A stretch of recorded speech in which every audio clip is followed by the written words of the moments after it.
Akalar, hozirgi zamonaviy liftlarda eng talab qilinadigan sistemalardan bittasi bu AirD sistemasini bo'lishi. AirD sistemasi o'zi liftlarga nima uchun kerak degan savolga hozir men sizlarga tushuntirib beraman. AirD sistemasi agar liftda elektr energiyada muammo bo'lib, lift to'xtab qoladigan bo'lsa, uni ichida odam qolib ketadigan bo'lsa, AirD sistemasi avtomatik tarzda ishga tushadi va odam chiqib ketishi uchun liftni eng yaqin qavatga qadar harakatlanishiga katta yordam beradigan sistema hisoblanadi.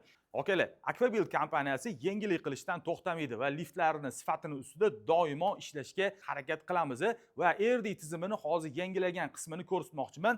Eski demak AirD tizimimiz ko'rib turganingizdek metal korpuslar bilan ishlab chiqarilgan. Yangi AirD tizimimizda yonmaydigan plastmas bilan mana shunaqa ixcham korpusda ishlab chiqarish yo'lga qo'yilgan.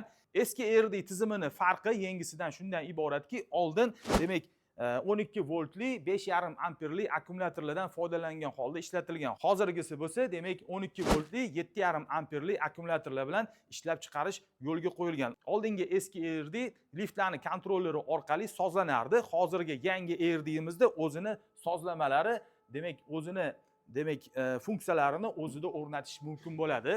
Akalar, yangi AirD'imiz so'nggi avlod AirD tizimlaridan bittasi hisoblanadi. Kimga shunaqa sifatli, so'nggi avlod tizimli liftlar kerak bo'ladigan bo'lsa, bemalol Aquabuild kompaniyasiga murojaat qilishingiz mumkin.